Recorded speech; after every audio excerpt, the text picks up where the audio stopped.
Everybody, welcome to Real Hawk Talk. It's Brian Nemhauser, and we've got Hawk Blogger crew with us today. We got Jeff Simmons, we got Nathan Ernst, and good to see you guys again. Yeah, man. Good to be here.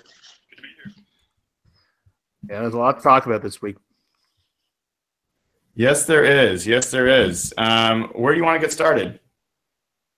Did you just see Doug on CNN? I did. Yeah, so for folks that don't know, CNN was hosting a town hall tonight. I had no idea about it. I'm traveling. If you can't tell behind me, I'm in San Francisco, and turned on the TV while I was eating dinner, and Anderson Cooper was holding a town hall. Had Spike Lee, had Nate Boyer, and a couple other folks, Heinz Ward, and just talking about the issues around the protest and the president's comments, and it was interesting. And then toward the end, there was Doug Baldwin and Mike Bennett that they called in and had them share some of their points of view from the VMAC. And it's a really divisive topic. And I got a bunch of thoughts. I wrote about it a little bit this weekend. But before I start rambling too much farther on that, Jeff, you're a Canadian. So I'd be interested in, what this seems like to you from a little bit of distance. Yeah, I bet Luke Wilson and John Ryan are probably going through a kind of a strange spot right now where they're not involved with the politics. Yes, they live in the States, they work in the States, but this isn't something they grew up. Canada is such a peaceful place, and it's such a safe place to live. And where I live in Toronto is so diverse, and it's so multicultural, and it's got so many different communities, and everyone kind of acts as one. It's hard for me to relate to what's goes on for someone like what Doug was explaining or what Michael Bennett was explaining, and definitely what happened with Michael Bennett in Vegas. So I'm very open-minded to this kind of thing. I'm not set in my ways. I'm very willing to listen to what Doug has to say or what Sherman was saying today at his press conference. And I'm intrigued the way the team was able to come together. And I don't know if you saw that Klemko article in MMQB on SI, where this week Russell came out. And Russell really took the lead on this. And he's kind of been a really measured guy. And so I'm all for team unity. I'm all for the message that Pete Carroll sent on Twitter on Saturday really inspired me. I think of all the messages I saw, whether it was from teams or different statements, I think Pete nailed it better than anyone. So I'm all for something that really pushes this peaceful protest. And I don't have an issue with anyone taking a stand against any anthem, because I think what they're doing is for the greater good. And I was very inspired by kind of how the Seattle players have kind of bonded together through this. How about you, Nathan? Yeah, I mean, I think it's just a great opportunity to listen. It's not a new one, right? Kaepernick's been doing this or was doing this for, all of last year. I get that it's divisive. It's supposed to be divisive. It's supposed to make you mad. It's supposed to make you think. And so if you are mad and, you're thinking about boycotting or whatever, or if you, or just don't agree with kneeling during the anthem, just, I'd say take the opportunity to listen. I think Sherm said today, that if you don't like, then, maybe look at fixing the problems that they're talking about. And so I would just encourage, people to look at that and see how, see what they're talking about, see why, they feel so strongly about it to the point that they would do something like this. Yeah, I like a lot of issues. I tend to be a moderate in a lot of things and see multiple sides, and I think a lot of us do, or at least try to, hopefully. And I've been pretty vocal, even within my own household. I've had some arguments about this, and friends of mine. I never liked the protest. I really believe in what it means to stand up for our flag and what that represents. And I think we're incredibly fortunate to have the freedoms that we do, and I really respect the sacrifices that were made to give us those freedoms. And the reason I get frustrated is because I more than caring about that, I care about the inequality and injustices that are going on, and absolutely believe that they're real and that are hard to solve and going to take a lot of work. Part of what gets me worked up the most is that I don't think this protest is helping that in the way it should. Where a year later, almost all the conversation is about whether it's okay to protest the flag. It's about the protest. It's not about the issue. The amount of the conversation around the issue, honestly, tonight in the CNN thing, most of the conversation was about whether it's okay to protest the flag. It wasn't until Doug came on. Doug was the first person that said, you know, specific things to do. We should be funding our police force to be better prepared and better trained to handle these situations and have enough force, have enough troops or have enough resources to not feel as in danger and to know how to handle these things in a better way. We should invest in schools, help kids and other people understand how to work with law enforcement and build those bridges. Doug and the team, I mean, they've been working behind the scenes with the state of Washington for this entire time, looking for solutions, working with law enforcement and working with the government to find things. That I believe in. That's about taking action to change and improve the situation. Kneeling and making a statement against the flag that the country is the problem, I think that's a distraction, and I think it's an imperfection that was crafted by a guy, frankly, that I don't think I have a ton of respect for. I know that Colin Kaepernick has become a symbol of this movement, and I think he was an imperfect symbol as a head of the leader of his team, kissing his bicep and kissing it in front of his own sports car and posting those things on Instagram. I don't think this guy is necessarily the right person to be the head of that movement, but he is, and I think he picked an imperfect protest to move this conversation forward. So if he had done exactly, I hate to say it because I'm not a Jerry Jones fan, if he had done exactly what Jerry Jones and the Cowboys did, which was kneel before the anthem, if the whole team or multiple guys did that and then stood during it, place right now. And I think maybe we would have been having more conversation about that. Maybe I'm naive. Maybe it needs to be this controversial. But I'm frustrated by the distraction that I think that the protest has become. Yeah, I mean, there's no perfect protest. And the point of any protest is to make people uncomfortable. And, you go back into the civil rights movements and, people were saying similar things that I don't think these protests help the cause. And, maybe this one is flawed. Maybe it is too divisive, but protests where that hasn't been the complaint. And so you have to, you can't make people comfortable if you're trying to protest something and make change. It's just unfortunately how it is. And unfortunately, a big part of just how the world is today is there's kind of a mob mentality. Maybe that's not the best term, but people are always talking about, they're always ganging up and causing what they will admit what the issues, but no one's ever coming up with solutions. And what Doug said was a perfect example of that, because Doug came out and offered legitimate solutions that were, you can go on Twitter for any issue. People are always just bullying people and ganging up against something maybe that was said that everyone doesn't agree with. But how often are these people trying to solve the problems? Or is it's easy for everyone to just pile on and make themselves look good, but are they really trying to solve the problems? And that's the thing that bothers me in so many areas outside of this specific issue. And what Brian said was ranting. It's another perfect example of this. Yeah, and we would definitely. I know a lot of people are exhausted of this topic and want to talk just Seahawks, and we'll get to that in a second here. I'm concerned about what this is going to mean. I'm concerned about what it means for our country first and foremost, in terms of citizens that are being mistreated and don't feel safe and have children or husbands or wives, brothers and sisters and mothers and fathers that are being mistreated, and how we solve that. I mean, that's issue number one for sure. I'm concerned about the fact that it's one of those things where we're having another reason to be divided as a country, and that's a huge issue that just continues to, there's just a lot of polarization happening across all parts of society. And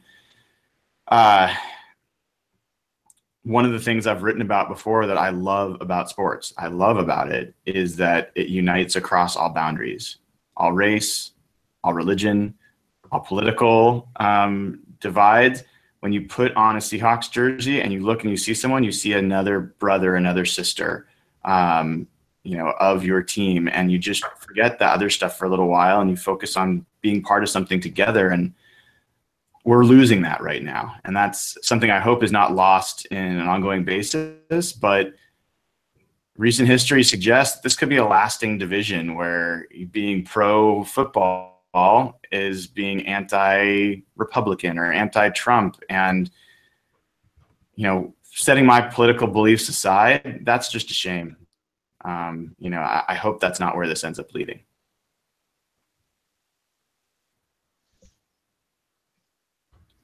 Yeah, I think you said that well, and I think we could go on for this for hours, but I imagine the people here do want to talk Seahawks, so maybe we should start to transition the conversation. Let's do it. Yeah, that was very inspiring, obviously, but the Seahawks came off a very strange game for them.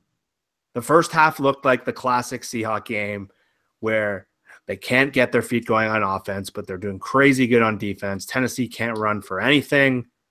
They finally get together in that 2-minute drill, and once you think they figured it out, Tennessee moves down the field and kicks a field goal. It's like the prototypical Seahawks game. We've all seen that game a million times before.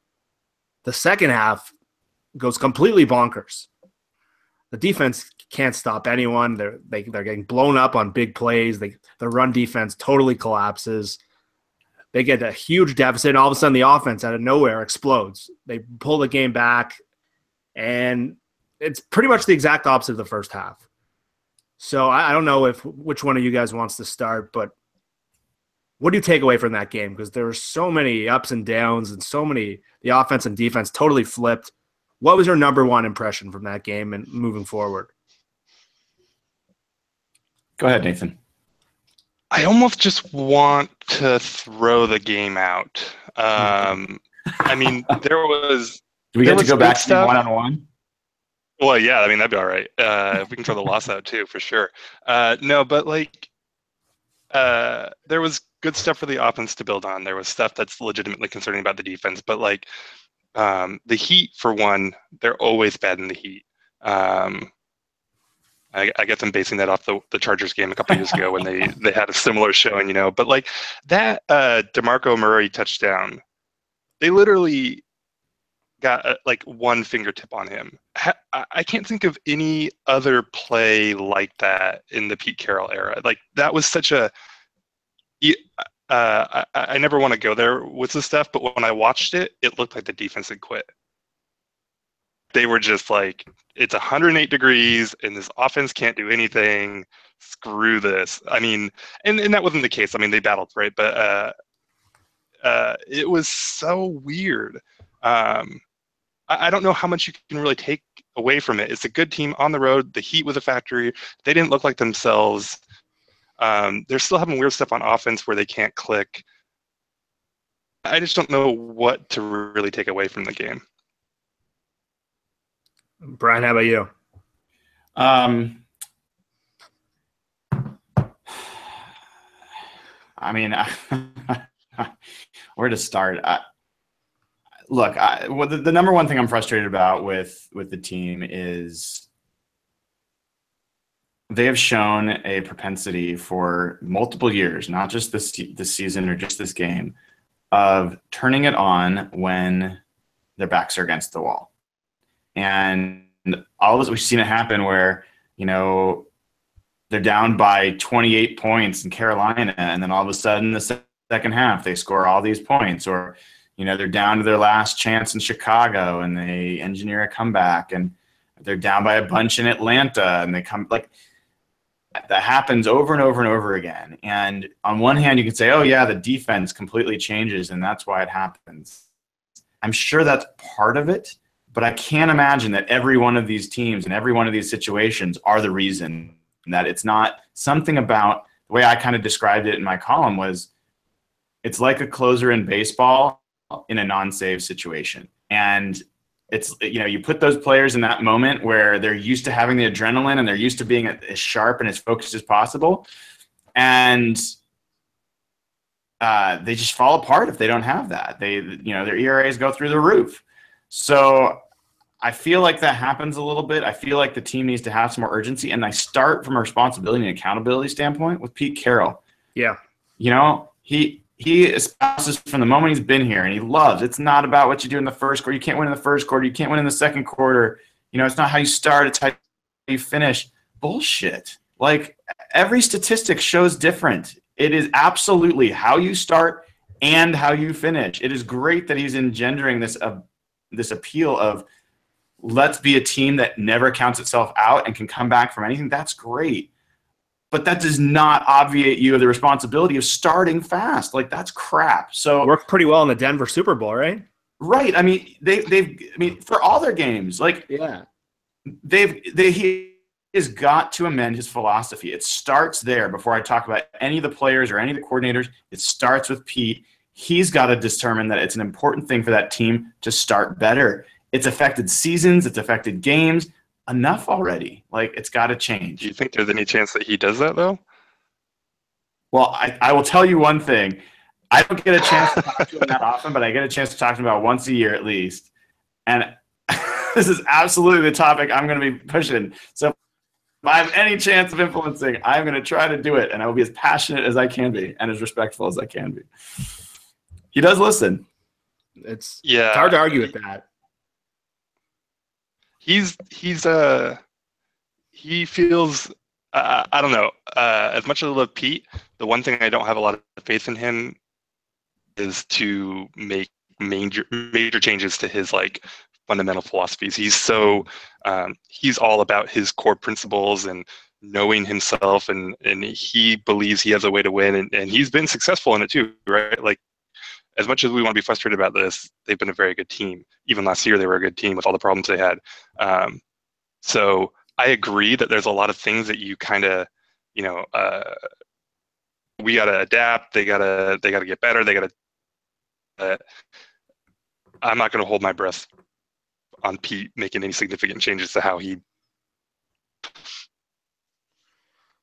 No, it's totally fair, and it's just frustrating that they can never come out of the game with a great offensive drive to start. When was the last time they did that? It's always sluggish. Yeah, Atlanta in the playoff game. Yeah, they went right downhill after that penalty.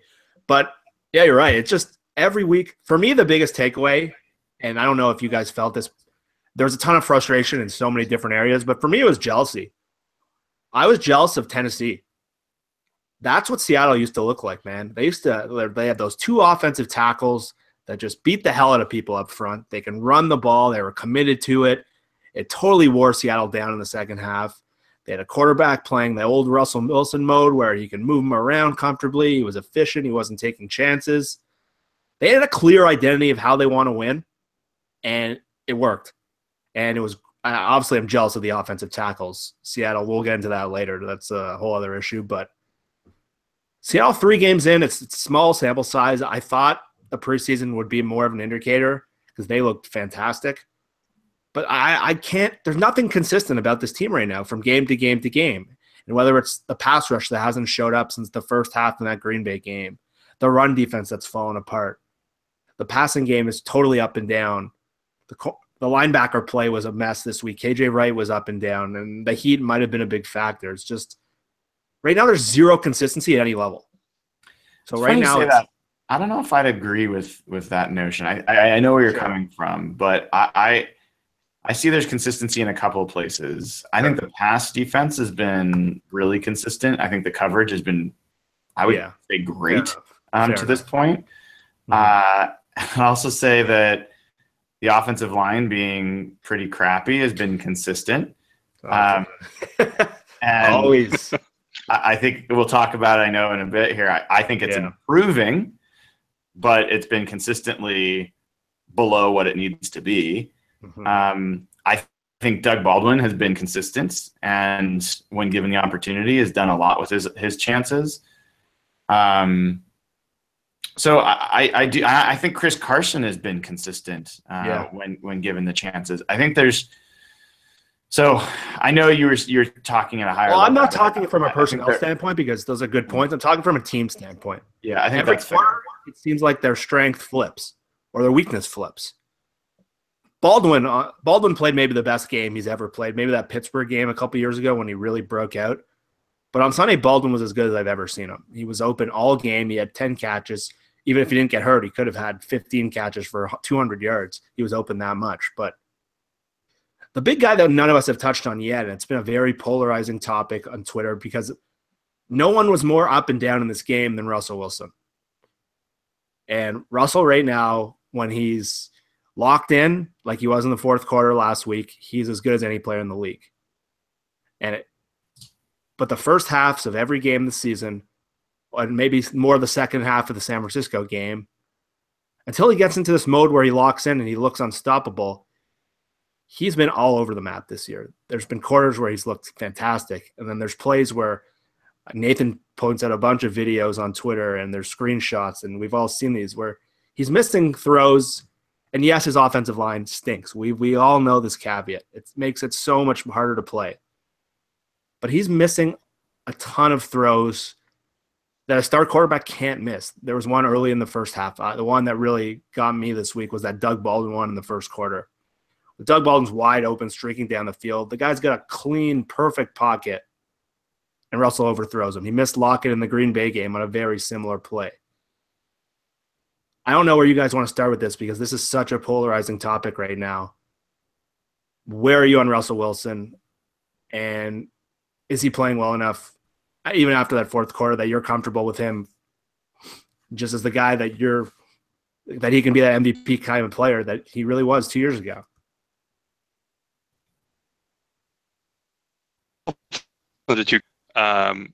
His accuracy for basically the entire Niner game and then the first half of that Tennessee game, he was scattershot. I mean, he was everywhere. Baldwin miss wasn't. I think maybe he thought Doug was going to drift a little bit. Maybe it makes it look a little worse. But I mean, he missed him. He missed Doug again later. He missed Preach. I mean, he's had just some awful throws. And so from that perspective, for that stretch, that was bad. It was really bad. He couldn't hit people. But then there's also is he missing open guy? Is he visually missing guys, right? Is he making the wrong reads? Is he just not seeing when people are open or recognizing, the space he has to throw? I think probably hasn't changed a lot from where he ever was, which people have a ton of different opinions on where he's ever been, right? But I think that part is getting overblown. But those accuracy issues were real, and it was good to see him play a really clean second half from that perspective. He played pretty good. He hit those overthrows and stuff weren't an issue. Yeah, I think that's right, Nathan, on a lot of fronts, and Nathan is our balanced, wise, sage film analyst. It's not great that I'm the balanced guy. that's maybe. Yeah. Well, I wish CJ Tamburello could have been on tonight because I know CJ's got a lot of strong points of view on this, and I don't think I can properly represent all those points of view, but I know a lot of people feel like, hey, Russell is being asked to do things that are impossible behind a terrible offensive line, the worst offensive line in the league. They're giving up pressure on almost every play. He's having to do crazy things just to, stay afloat. And, you can't blame the guy if he has some miscues because of those situations, because of what he's dealing with. I think that there's a contingent of folks that feel strongly about that. And I think there's truth in some of those things. Where I was pounding tables on Sunday were things that I don't really believe have anything to do with the offensive line. I will disagree with you, Jeff, in the Green Bay game, the throw to Lockett. He had a Packer bearing down on him, and it was a harder throw for him to make to actually target that one up. That one too. It was frustrating, but I got it. Brought back memories of that Green Bay game last year too.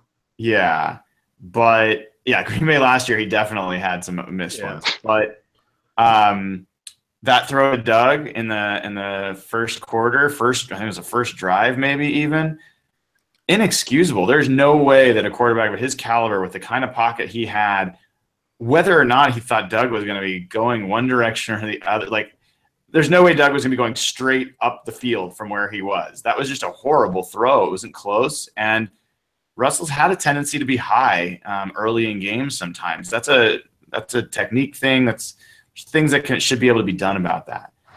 There's a play later where, there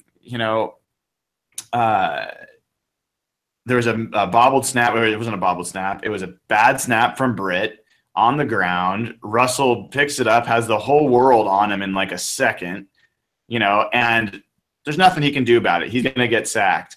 But as he goes down, he tries to throw it straight up into the air. I mean, there was zero chance of anything productive coming out of it. He fumbled that ball, and he was incredibly fortunate that the refs had already whistled him down.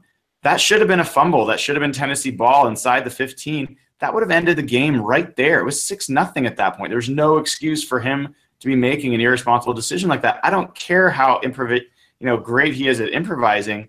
There was no chance of success there. He's got to be smart enough to not do that.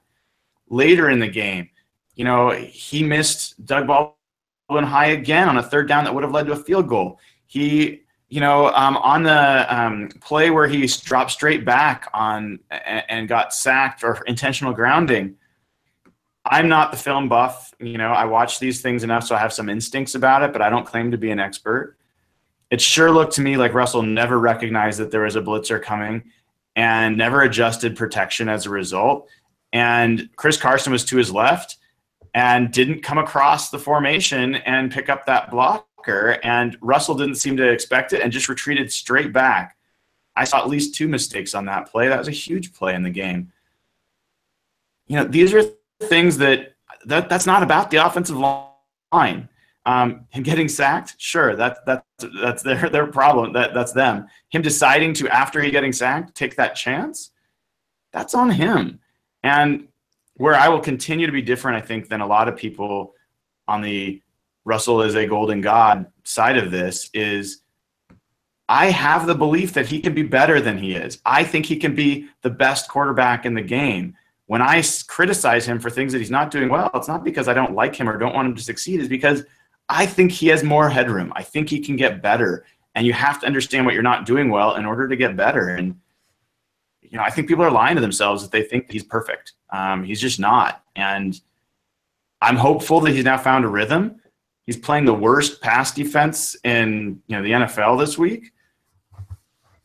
Let's see him start stringing it together and be the player he needs to be, that the team needs him to be. And I think people need to understand this, that just the offensive – you can also think that the offensive line is bad and at the same time that Russell needs to play better. Just because you think one doesn't mean make the other not true. You can't – those thoughts don't need to counteract each other all the time. And the thing – there's a lot of points in there that you made that I definitely agree with you on. And one of the things with me is for sure is my expectations for Russell are really high. And maybe that 2015 season presented an unfair expectation because he played so well that second half. And we all want to see that come back. And you saw that glimpse in the fourth quarter of the guy he was last week. But there's just way too many plays where he's making basic mistakes that a great quarterback can't. And that's what frustrates me. And that's where I get a little irritated because, yeah, in the first week of the season, it's clear it's the offensive line. He had no chance. I don't think anyone could blame him for the most part in that game. But if you really look at the film this week and you really, there's a lot of pressure allowed. There's still too much pressure allowed from the tackles. But we mentioned there's so many missed throws. There was that one high on the sideline when there's no one near him in the first quarter. He skied the throw. There was one where it was a 3rd and 9. I think there was a slant open to Doug Baldwin in the middle of the field, a basic throw. He was way out in front of him. And these are third downs. This team relies so much on third down conversions based on how they run their offense, how they slow play everything. There's just way too many basic mistakes combined with the greatness. What I'm looking for is more consistency. And Brian mentioned this with the coaching earlier. This is a big coaching issue, I believe, but it's been a consistent thing with Russell. And I know the team, we talked about this week, the team has that slow play idea. You win in the fourth quarter.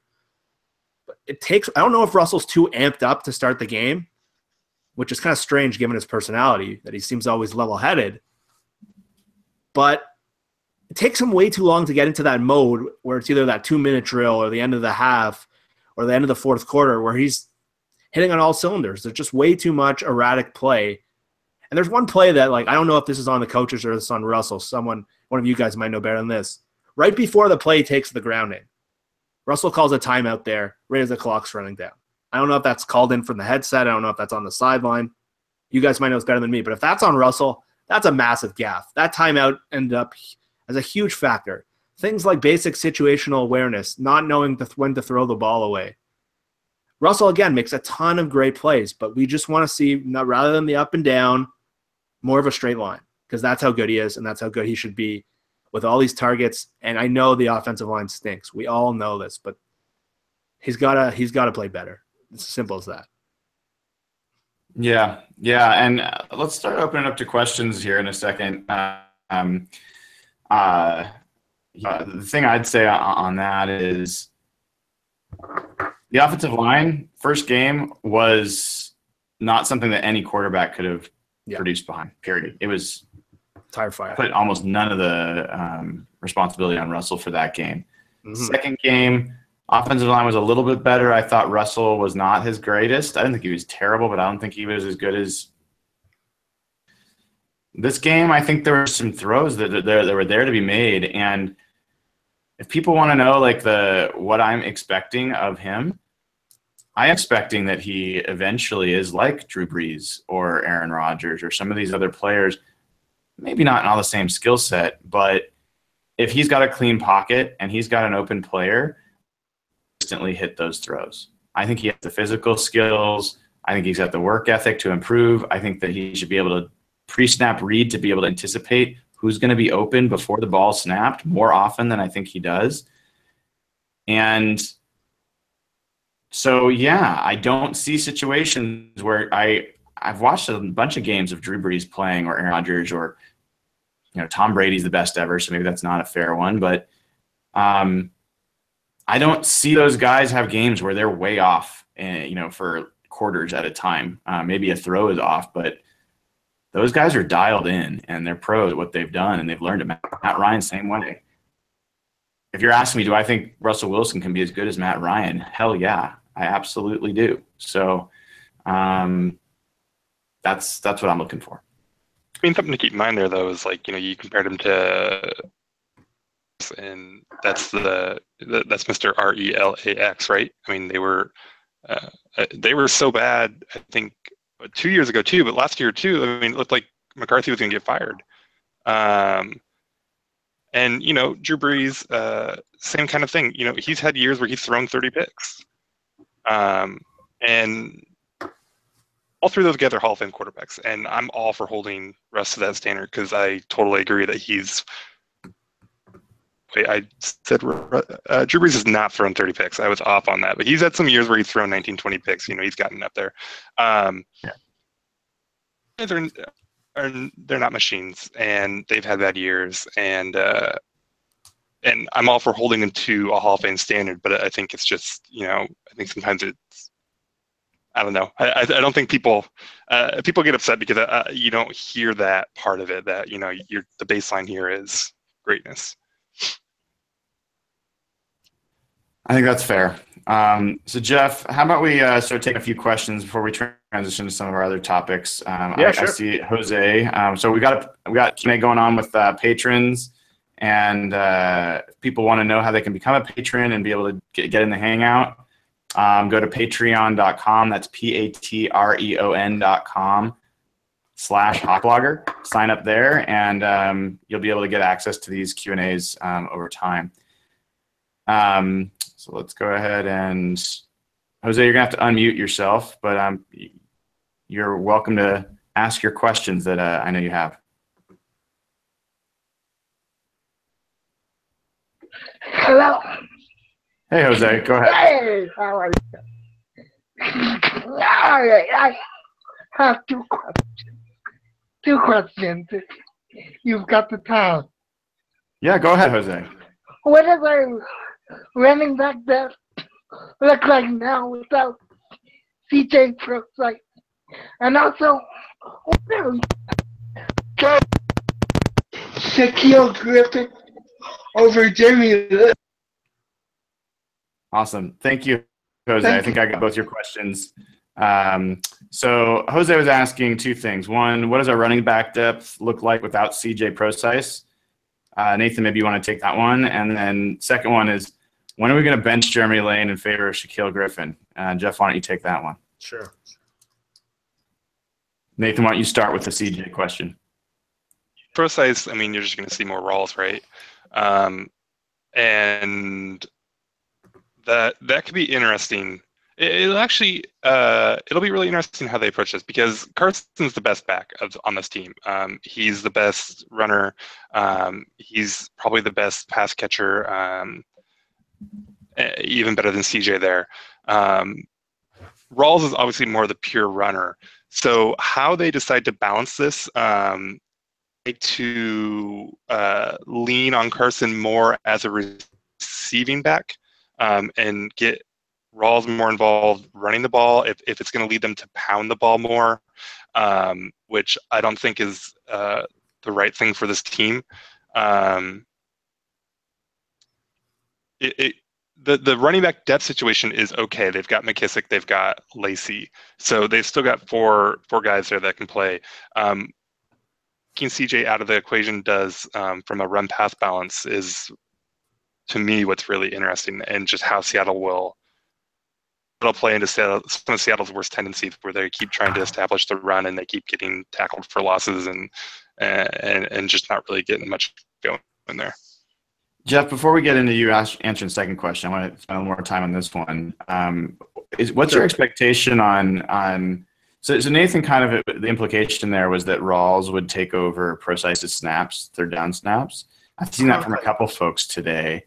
Yeah. Is that your expectation, or do you maybe think that they might bring J.D. McKissick up on the active roster and he might take those snaps from Procise?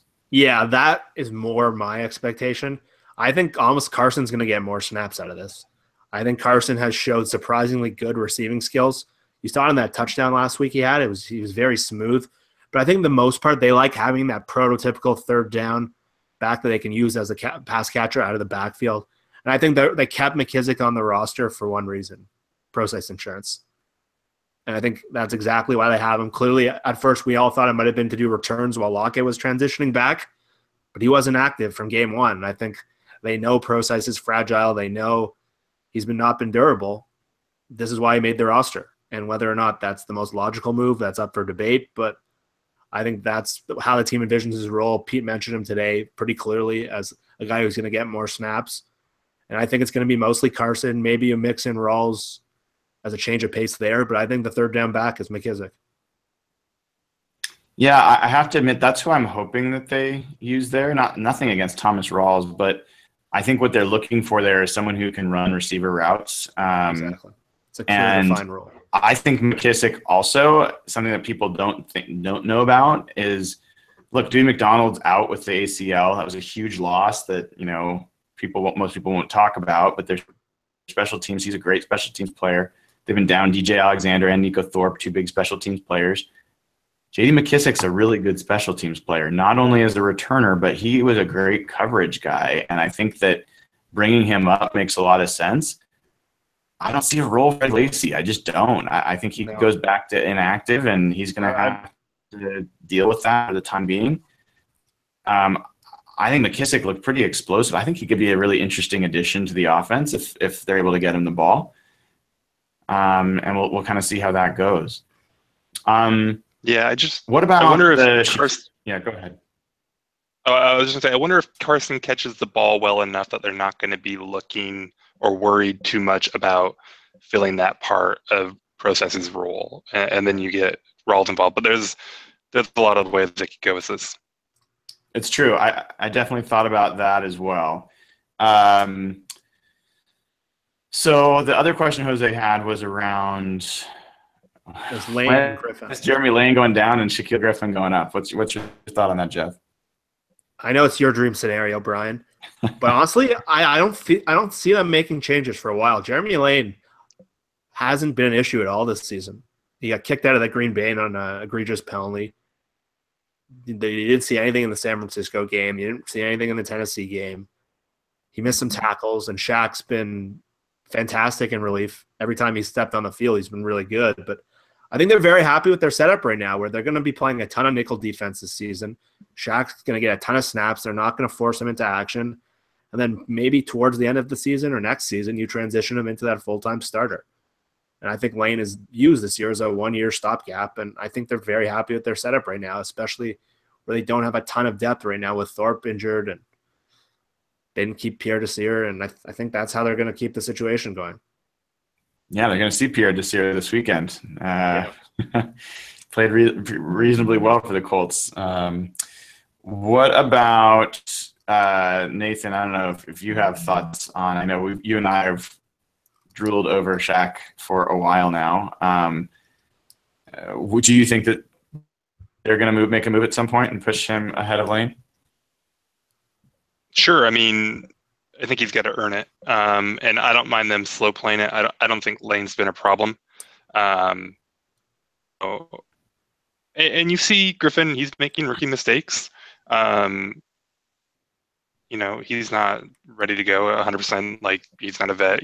So him, it's 3 games. But I could definitely see him getting in there and winning this job at some point.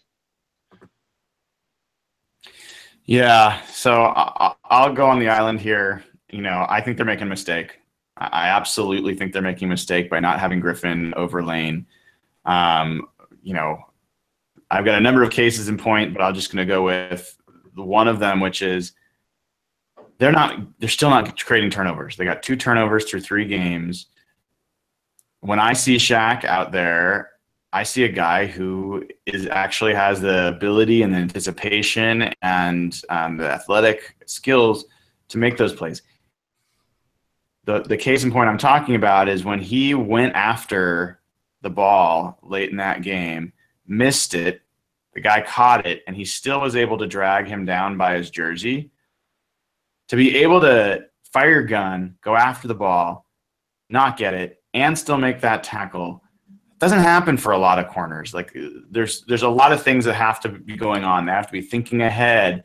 They have to have the hand-eye coordination to, adjust after they miss. They have to have the awareness that the guy's going and that there's no one behind him. They have to have the hand strength to bring him down by the jersey. Like, there's a lot to that play.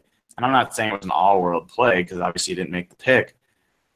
But it allowed him to be able to make that attempt because he has that confidence and that ability to recover from those misses. And Lane coming anywhere near making those kind of plays right now. His best plays are when he's in close coverage. I don't think he's dominant enough physically to be able to get ahead of those throws and make better plays. So I know I've been pretty consistent on my Shaq Griffin love and my Jeremy Lane tepid point of view, but that continues today.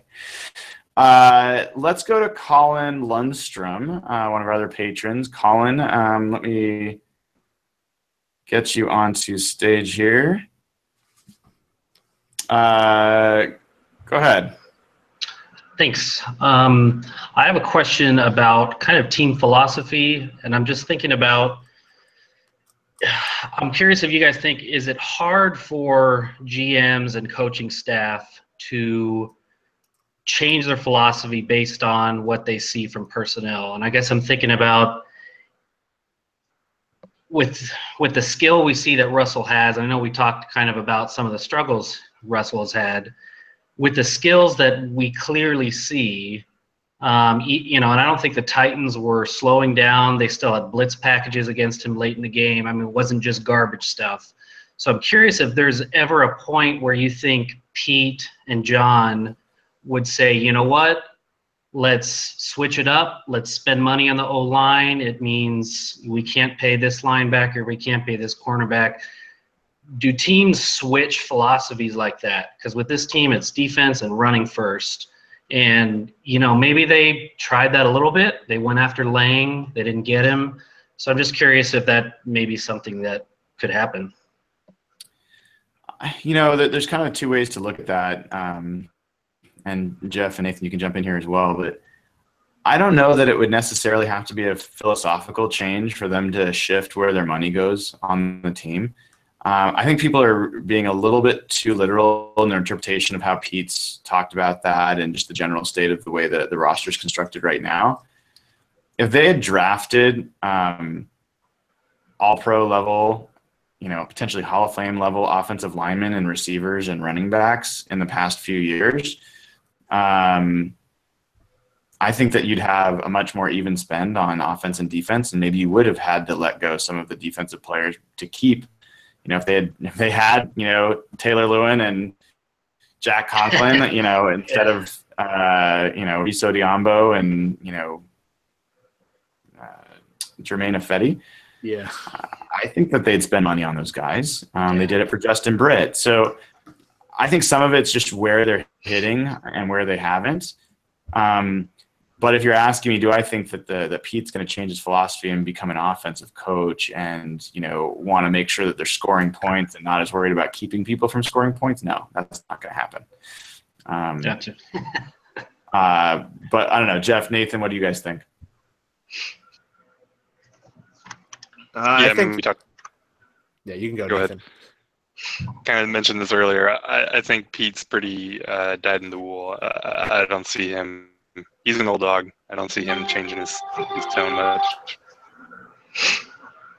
I think Nathan's likely right. I think football coaches and football general managers, they're not stubborn per se, but they're so set in their philosophical beliefs and their beliefs of how they want to win and build a football team. John Schneider for years has been building a binder when he had all these interviews for a GM job of what he wants at every level of the football team. I know he's admitted multiple times that this wasn't their plan. It kind of just worked out that they had all these Hall of Fame caliber defensive players and they wanted to keep them. Yes, they've overlooked some veteran offensive linemen and the value of that. But I think there are so few examples of guys maybe changing their philosophy. Bill Belichick's the best in the world at it, and because he does that. When he sees his personnel doesn't fit the way they want to play, sometimes they become a passing team. Sometimes they become a running team. Yeah, it helps to have Brady and Belichick running a team, but that's why he's been so successful for so long. Most coaches are probably more like Pete, where they know this is how we want to play. This has worked for me. I know Bruce Arians did the same thing. Bruce Arians had his quarterbacks go down a couple of years ago, and the guy was hucking the ball down the field with Ryan Lindley. It was ridiculous. No, any reasonable mind could have said there's no way you can win like that, but that's how football coaches are. That's how they're wired. And I said it last week. I don't think this personnel is best fit to play the way Pete wants to play. I think you got to play more of an open spread style because their best players outside of Russell are all the skill players. It's Baldwin, it's Lockett, it's Jimmy Graham. Chris Carson's been great, but they don't have a great run blocking offensive line. They don't have a blocking tight end. So to expect them to all of a sudden be a great running team is probably a long shot. So unfortunately, I think this is what they're going to be. And I wish I could say they're going to make a change and play purely like they did in the fourth quarter, but that'd be a lie. Yeah. It's good. Thanks, Colin. Thanks, guys. Yeah, one of the things that we'll fortunately be able to get into this very topic on one of our next shows is I just heard back from the Seahawks performance psychologist, Michael Gervais. And Michael and I have talked before, and he's got a fantastic podcast. If people haven't listened to it, called Finding Mastery.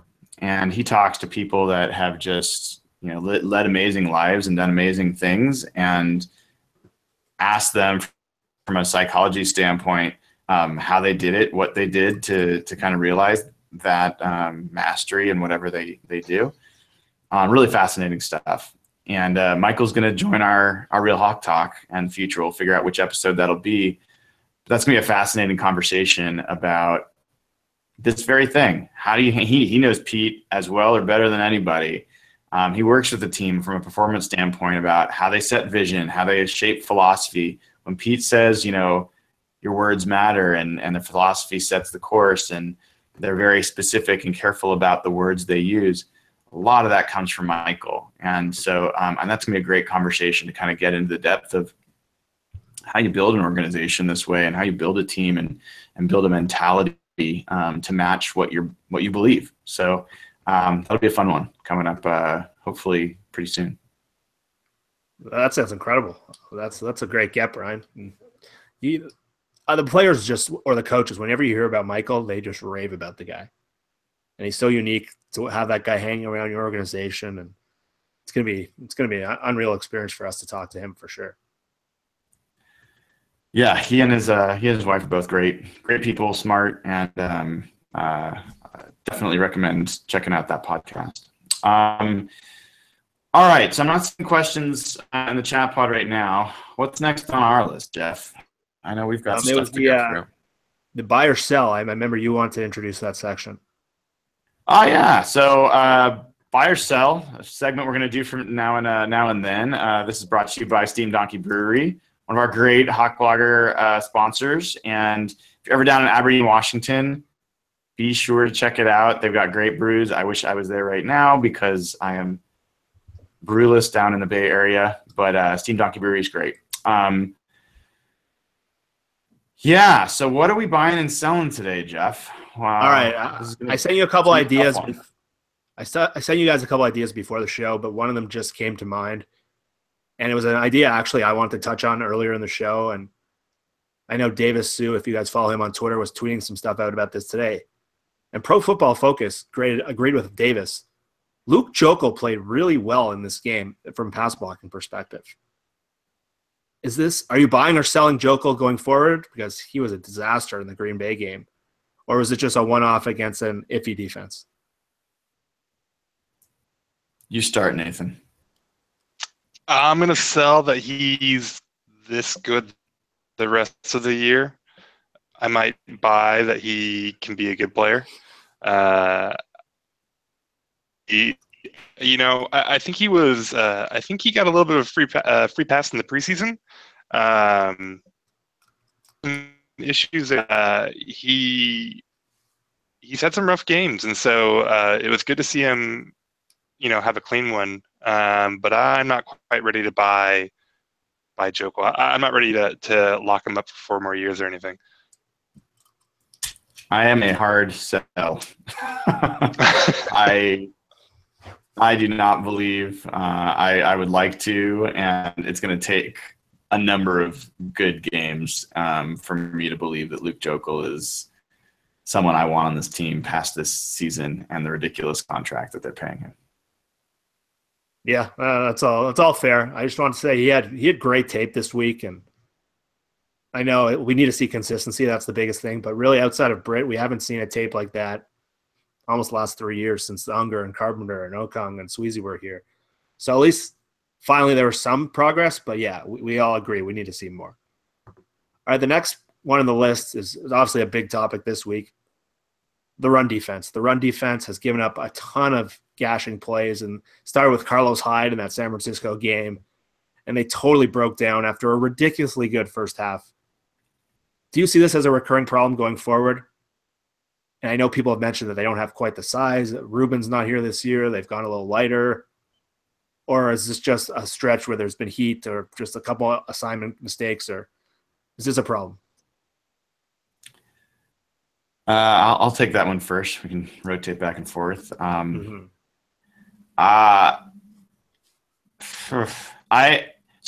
wait, restate the question. Am I buying if I say that are you buying this is a real problem? Oh, am I buying it's a real problem? So I guess I'm selling. I think they're gonna address this. I think they've shown in the past Pete really understands the fundamentals of defense in general, but run fits, he's been able to correct these mistakes before. We've seen these things pop up from time to time. There are a few new parts in the machine, and so I am mostly believing that they're going to correct these problems. That's where I'm at. Yeah, I'm selling too. I mean, Tennessee, well, so the two last week, One was a bad assignment, one was a missed tackle. For me. And then Tennessee, this is what they want to do to you. This is their sole purpose in life, is to run the ball on you. They're exotic smash mouths. And, they've got a good mobile quarterback. They've got a pretty creative playbook. They've got 2 really good running backs. We've talked about their offensive tackles and their offensive line. This team is built to run. Now, it was catastrophic. And I think the Heat had something to do with that. So I'm just not. I'm not too concerned. The only thing, though, they're light, both like depth-wise and just like literally they don't weigh a lot at defensive tackle. Sheldon's a little light. They got Garrison Smith now. Their rotational depth there is a little concerning to me. The only way I can see this really continuing is if they can't rotate guys enough and guys get beaten down, which with the way this offense is going is certainly possible. But that feels very small to me, and I'm just not too worried about it. I agree. I think the first half really was the team you should really expect, and I think the Heat and the physical play, you're not going to see Lewin and Conklin every week, and this is a great test because Indianapolis is missing Ryan Kelly, their Pro Bowl caliber center. They're not a great offensive line. I fully expect the run defense to come back to life because what was it, 17 carries, 23 yards or something in the first half against maybe the best rushing defense?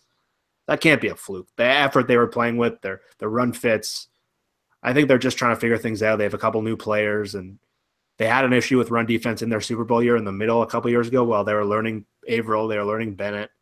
They're learning Tony McDaniel that year. So sometimes these things take time, but once they get the fits down, I think they're going to be back to normal. Yeah, one thing I want to tag on to that as you're talking, Jeff, it kind of jogged my memory is, one, you're absolutely right. The first half, they were playing lights out. That was finally the disruptive defense that I was hoping to see. They were making contact. They were establishing line of scrimmage on the Titans side of the line. They were disrupting run lanes and causing running backs to have to stop in their tracks and redirect. Like, that's what I want to see from this defense. And so the fact that they did that, says a lot. I would also say that I don't know that I buy that they got tired or all those other excuses that we're giving them. I'm giving them as well. I think that maybe they had some run fit mistakes, new guys, whatever. I think it was more in this game. Tennessee's damn good. And to Nathan's point, I saw fantastic blocking. I saw tight ends that were, into linebackers and creating holes. I saw receivers and the offensive line making fantastic blocks that our players just couldn't get off. And so I was super impressed. I was impressed before the game about the Titans run game. I left, at least that impressed. And so I think that's real too. I don't think I would assume that if they played the Titans again in 3 weeks, that all of a sudden that they would, just totally dominate the Titans run game. I think that's that's definitely hard to argue. I said earlier, I'm jealous of that team. I love how they use Delaney Walker. I love how they scheme. That touchdown there, backup tight end Janu Smith was a perfect play. Oh, that guy, I was more jealous of him than I was Delaney Walker. I was like, I knew Walker going in was a good receiver and a tough blocker, but their backup tight end, he made some of the better blocks in that game. And so don't have anybody like that. They had 3 tight ends. Superna, I believe his name was, who was throwing blocks down the field. The receivers were blocking down the field. They were so in unison. And that's a great point. We said earlier, Tennessee is a really good team. That's kind of what Seattle used to look like in the early Marshawn era, and when they had Zach Miller here, and it's a really well-built team, and they're going to be good for a long time. I think they're going to be a Super Bowl caliber team once they get more defensive talent. Okay, moving on here. Sticking with the defensive line, we briefly touched on this earlier, but there was so much hype when the Sheldon Richardson trade happened. Everyone thought, and reasonably, that this pass rushing unit would be maybe the most defensive, dominant front in football. They looked like that in the first half of the opener in Green Bay. They totally disrupted Aaron Rodgers. He couldn't do anything. Since then, they've been absolutely quiet. Do you believe the question buy or sell, they're going to bounce back and prove up to their hype? Or Is this just not going to work? I'm buying. They were great in that Green Bay game. They were great in the first half of the Tennessee game. I don't know if we're not giving the Niners much credit here. I mean, they held that team to 9 points, and I mean, that's a problem. You got to fix that. But I thought they looked good there. They're not putting up 5-6 sacks a game, which is, you know, probably something they're capable of, but something that we shouldn't be expecting. And, you know, this offense is not giving them any help in that regard. Both, and this goes back to the run defense too. If this offense gets up and get up on a team, if they can get up 10 points on a team, watch out. You know, if you can get after a quarterback that you know has to pass, that changes everything, and you can get opposing offenses away from running the ball too, and so that just changes the entire dimension of the game. So they're doing this with one hand tied behind their back, and there's definitely been some bad in there, but there's been a whole lot of good. Too talented to not be a dominant unit. Yeah. So I think those are great points, and something I think I should probably give more credence to on the situational impact of score on the pass rush. I'm apologizing, Jeff. I will say that I am buying that the pass rush is going to improve. I don't know if that's the right one here, but yeah. Honestly, that's more hopeful than based on anything I've seen. I don't like what I've seen so far in the pass rush. I think Cliff Averill has not been disruptive. I don't think that Sheldon Richardson has been anywhere near the factor that I expected him to be. I think Michael Bennett's been doing okay. I think Blake Clark has been doing okay. But losing, winning, tied, great defensive lines like that are meant to be disruptive, you know, if not at all times, you know, regularly. And they weren't close in Tennessee. They were actually bringing extra guys, sometimes, you know, 6 guys, and they were not getting home or even really getting close to getting home. So,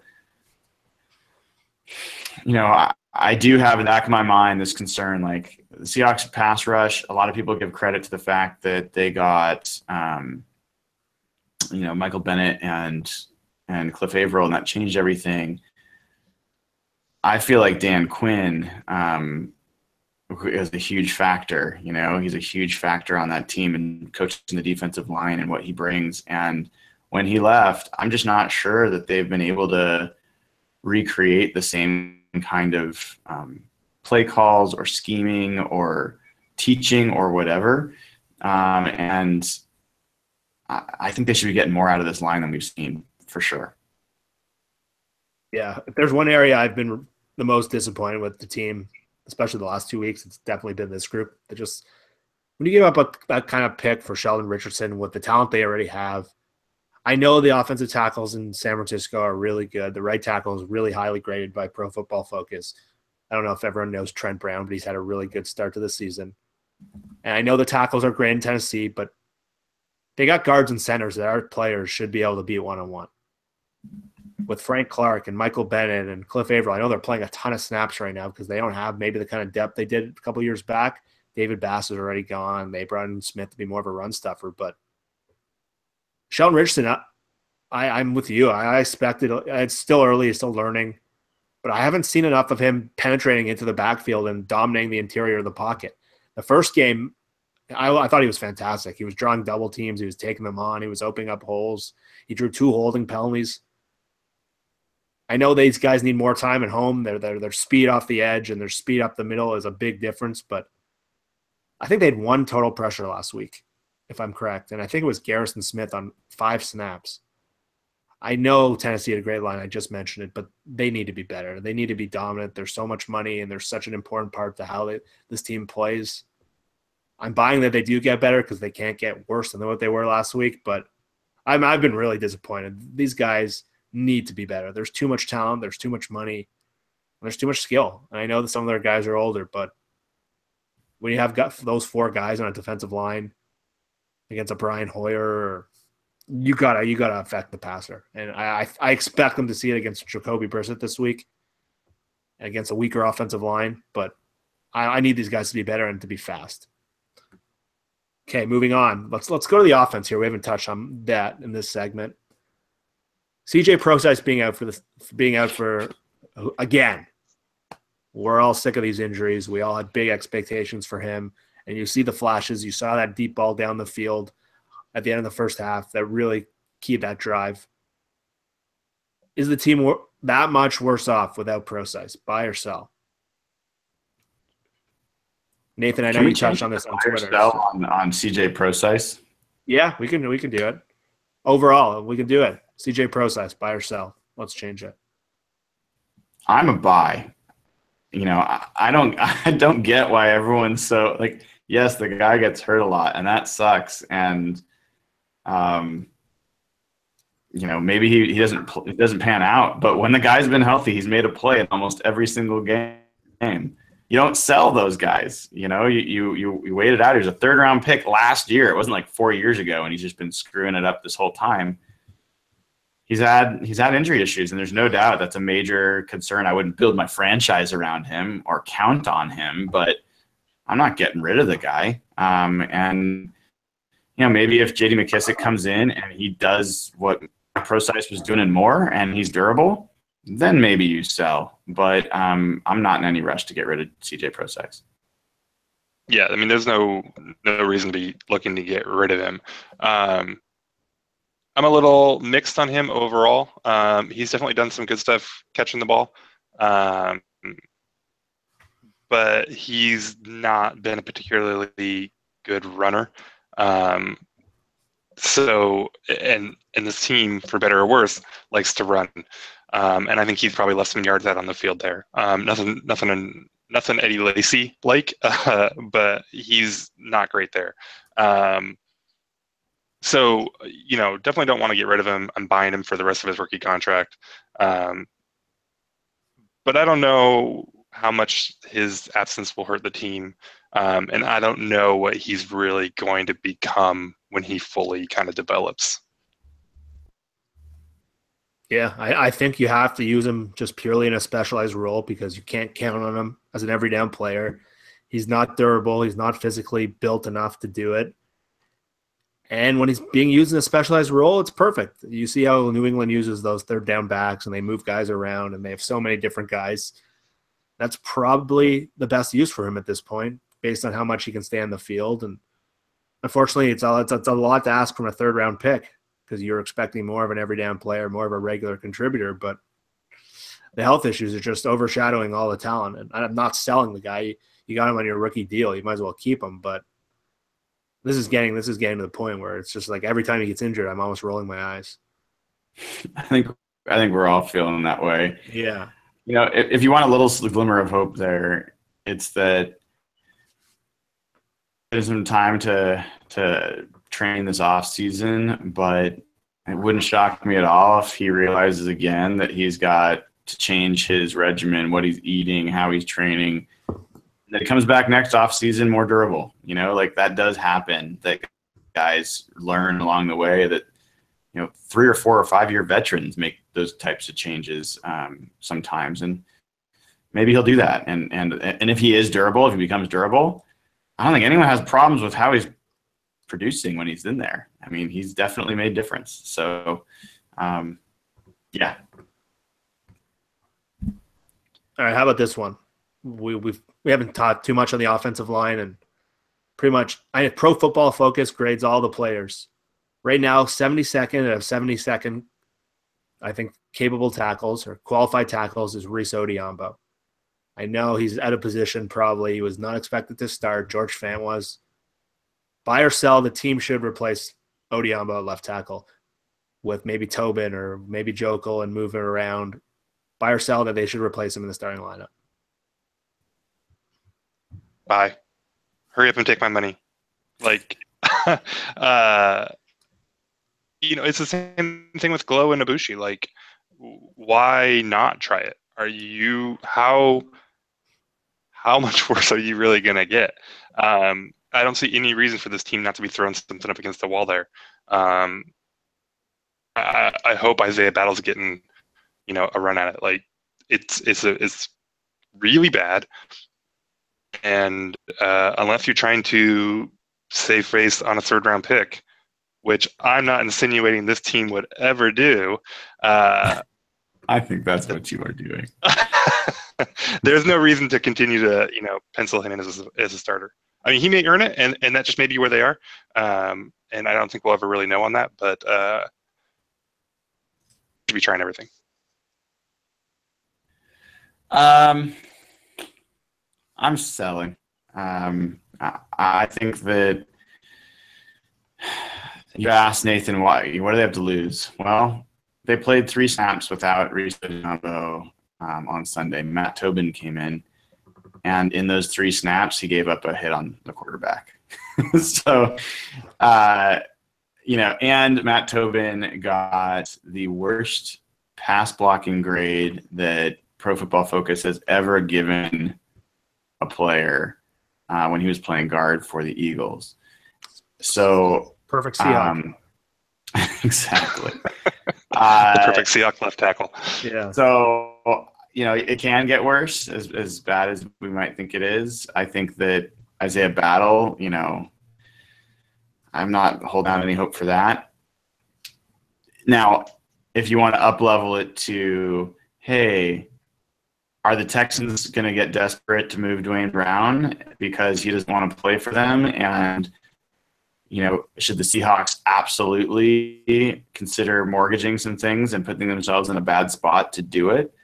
Yes.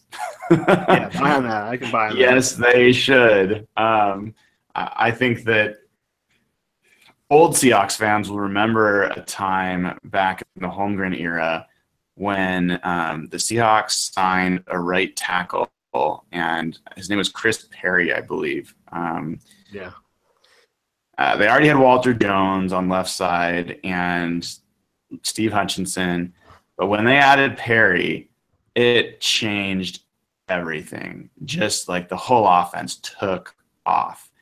And you can't underestimate the value of having at least one spot on the line, on one end, on tackle, locked down that you don't have to worry about. That you can just then scheme and move your protection, slide it towards the side that isn't as strong and do other things. But if both sides are having trouble, it's really hard to scheme around that. So I think it's a red alert. I think that, you go out and you see what you can do to get a Dwayne Brown.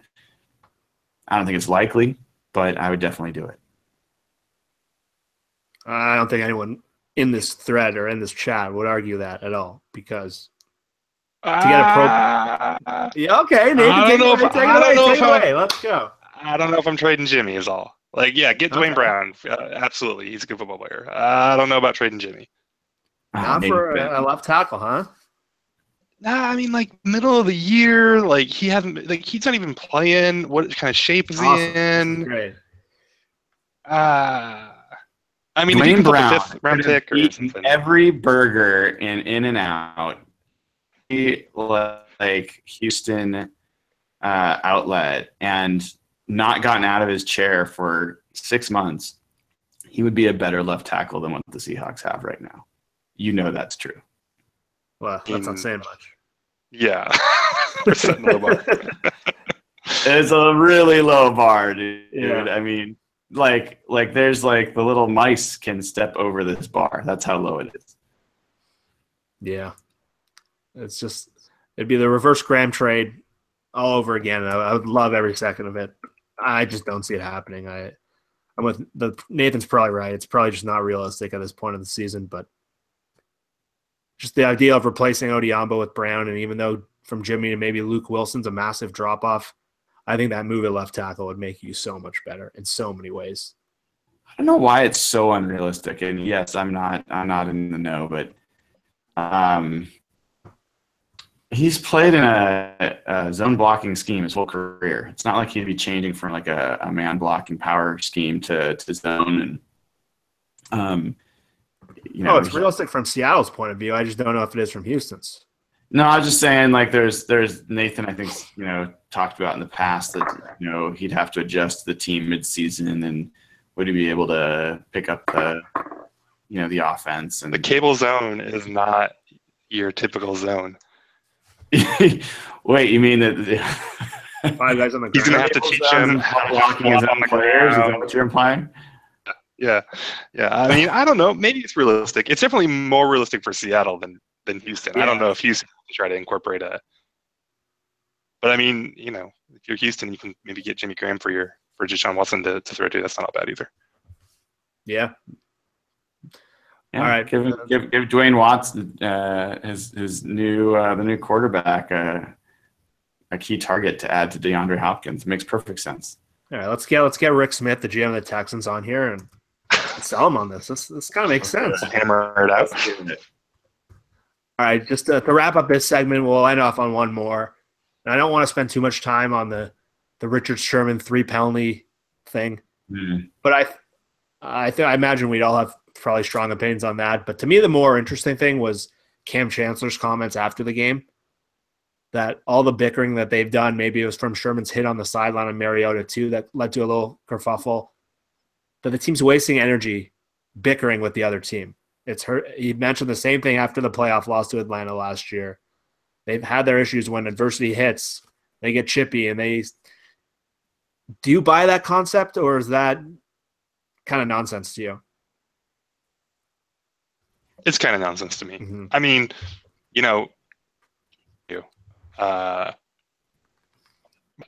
I'm always a little skeptical of those things. I will say about those 3 penalties, I thought every one of them was total crap. That PI was crap. The holding, I didn't see it. And then to get the penalty for taking his helmet off when he saw they were coming off the field, it was ridiculous. So I thought Sherm was in the right to go off like that. People make a big deal about that stuff, but I mean, this is a team. They're passionate. They're fiery. Maybe it's a problem. If Cam says it's a problem, I'm willing to listen. And if he says he knows the locker room a lot better than I do, for sure. But I'm skeptical that's really that was what hurt them. I like Homer Nathan. I don't think we've had Homer Nathan on yet. He's always like, tell me any of those calls were good. Yeah, he took out his helmet. Tell me any of those calls were good. Automatic. That's 100%. 100 out of 100 times, 1,000 out of 1,000. That's going to be a penalty. Unless maybe it's Tom Brady, then they probably not give him a penalty. But yeah, but he's not the. Yeah, he deserved that. I actually thought that it wasn't shocked to me to see the PI. I understand why Sherm didn't agree with that call and feels like he was in the position. He had his hands on receiver. I've seen far less be called. Even before I saw that the flag had been thrown, I saw that happening, and I was like waiting to see if a flag was going to get thrown. So it wasn't a huge shock to me.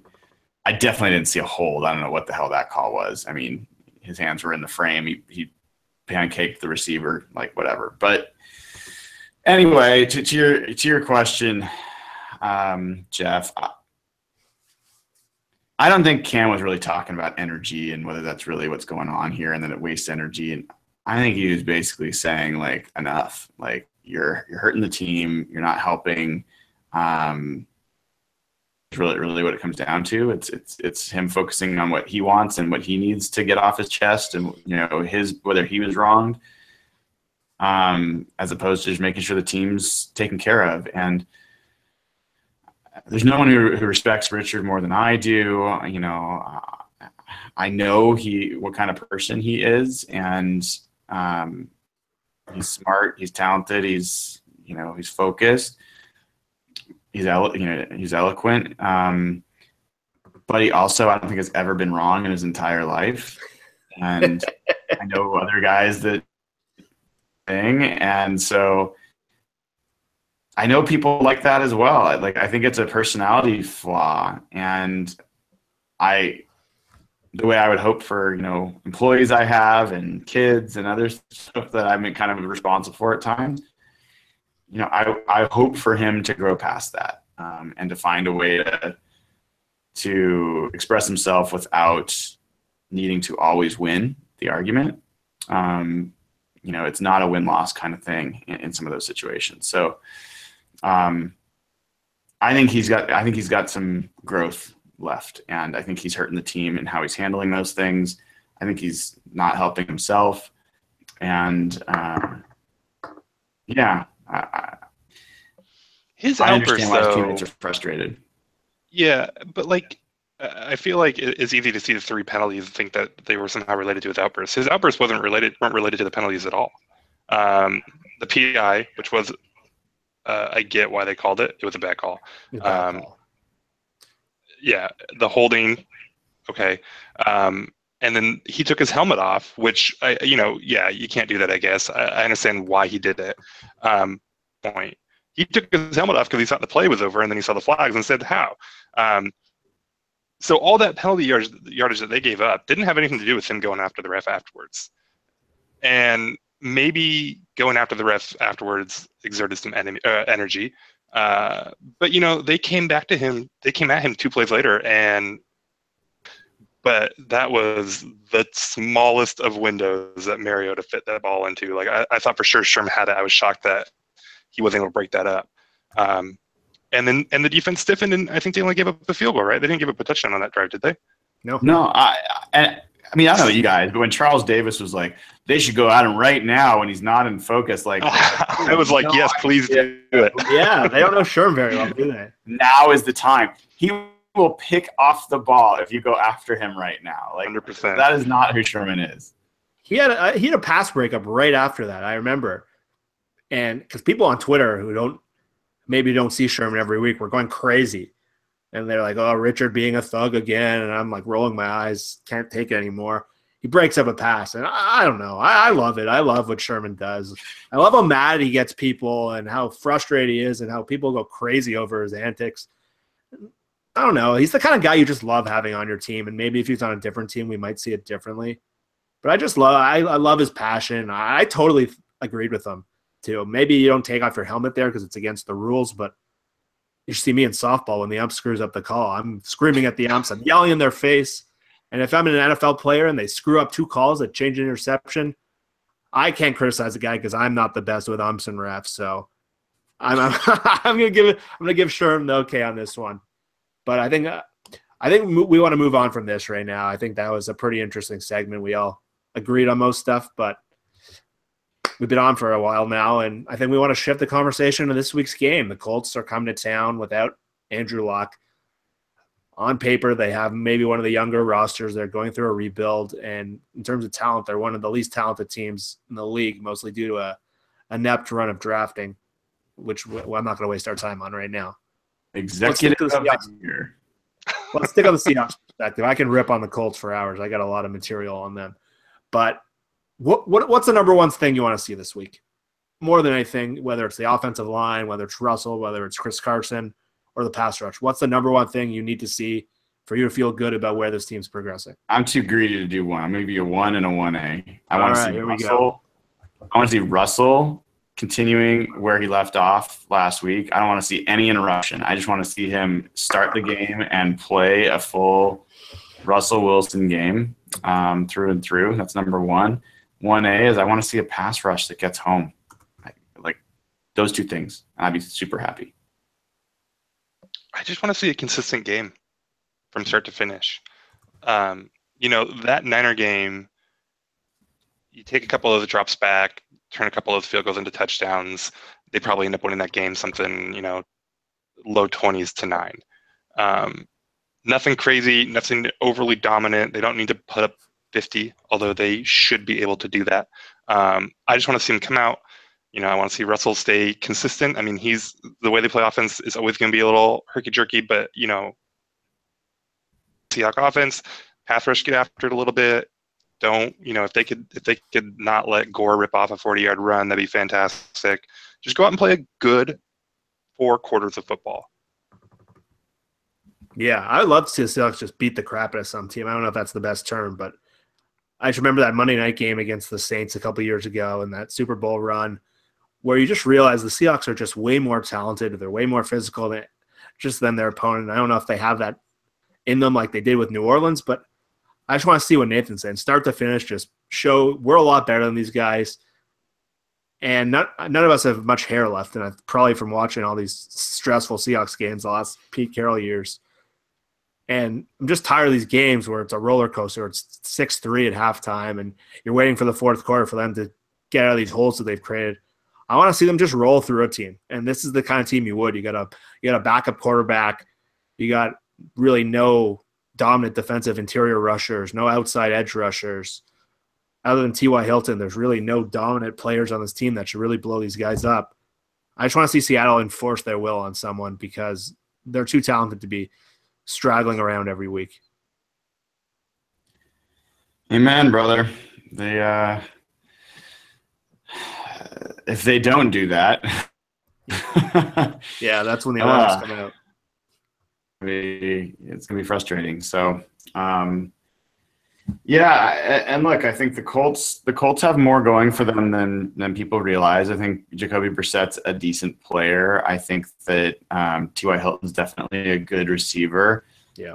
The run defense for the Colts has been better than people maybe give them credit for. Jonathan Hankins, Jabal Sheard has been all right. I don't think they have any great players on defense. Vontae Davis is going to be back this week. He's been injured. He's their cornerback. Was not great last year. Has been really good in years past. The Seahawks likely, if they're not without Doug Baldwin, he's going to be hampered. They haven't really had to play without their number one receiver in a long time. Tyler Lockett has not yet looked like Tyler Lockett yet, from my point of view.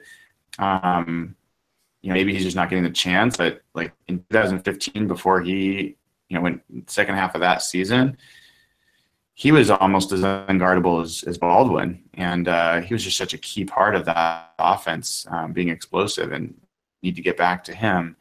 I like what I've seen from Paul Richardson. I'd like to see more, and so. He's been, I think, a bright spot. Jimmy got started, but can he do it again? I don't know. I think there's a lot of questions, more questions than answers, unfortunately, for the Seahawks. And as much as I want to see the dominant game, I don't know that the team's ready to dominate anybody quite yet. I hope I'm wrong. Okay, how about this before we end? One player you want to see step up this week. How about that? Let's all three of us go around. Deal Bryans. I'd love to see Lockett show up. He's a favorite of mine. He's been quiet so far. And he's right. If he's playing right and this offense is right and Russ is hitting him, I mean, he can be pretty incredible. It'd be great to see him show up again. Yeah. I guess for me, the guy would be Sheldon Richardson. We've mentioned the pass rush a bunch on this show. They don't have a great center. They don't have great guards in Indianapolis. I want to see Sheldon Richardson just manhandle an offensive line. And I want to see him just all over the pass rush, in the backfield all game, hitting Frank Gore. I just want to see Sheldon Richardson take over a game because he's that kind of talent. And you don't give up a second-round pick for a guy in a last year of a deal for him to just be okay. You want to see dominance. And that's what I want to see. I want to see Tyler Ott have the game. Yeah. I'm gonna give you one, and then I'm gonna give you some others. My number one, I'll go with J.D. McKissic. I would love to see someone who you haven't seen in action get thrown in and then be an impact player, because it can totally change the way your season rolls out. And preseason, when McKissic was especially in a running back role, of being a game-breaking kind of player, someone that can add some real spice to the way your offense runs. So, and I hope he ends up fulfilling some of that promise. Other few people that I'd throw in there that maybe like off the beaten path, Don Ryan. I think the guy, I get a lot of heat for bringing up that. I think he's been in decline for a while and has not been the same punter. I think that they should have been bringing in competition for a long time, younger, cheaper, let them spend money elsewhere. I don't know why they haven't done that. They brought in competition for kicker, but they seem to not feel the need to do that at all at punter. them. I think he's had some really good punts, but I think he's also had some pretty painful ones. And I'd like to see him kind of get back to it. And then, darn it, there's one more guy. Well, I'll just say Shaq Griffin because I always want him to have a good game. There you go. Yeah, those are all great picks, and I think there's so many guys on this team that they're still so interesting. You know, they're just such a deep team. There's so many interesting players, so many interesting personalities, and we all expect more than what we've seen in these first 3 games. They've been a below average team in so many ways, and I know you mentioned a couple areas they have been okay, but they're so much better than this. We were thinking all Super Bowl after that preseason, after the way they looked back to those 2013-14 teams, and they've been nothing close to that since the season started. And if there's any game to get them going at home in prime time against an inferior team, it's got to be this week. It just has to, because they got a big game coming up. They got a big game in the NFC West coming up, and the Rams look pretty good. They do. We'll have a chance to talk about them next week, and it'd be interesting. I think tomorrow they play tomorrow night. No, it's tomorrow's. No, they play Dallas on Sunday. Yeah, they play Dallas on Sunday. That'll be an interesting one. But yeah, there's only one undefeated team in the NFC right now. It's the Atlanta Falcons, and you can argue they shouldn't be undefeated based on how that Lions game ended.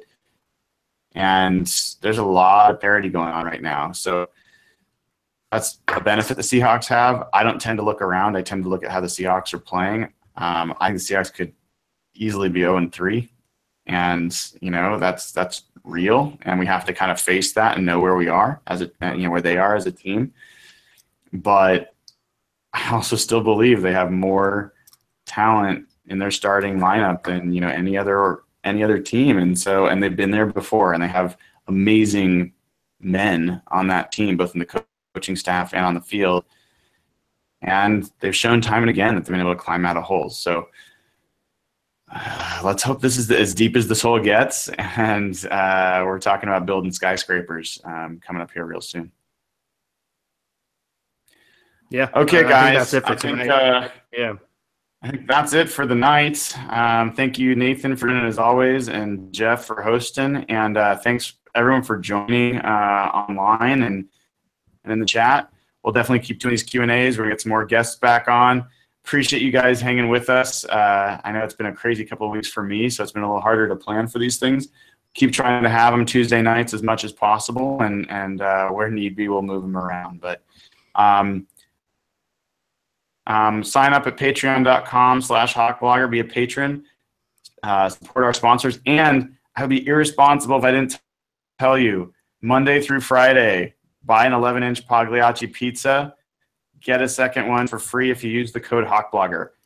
Monday through Thursday, that's going to happen for most of the season. We may change up the deal, but it's a crazy deal for some really good pizza. So make sure you take advantage of that.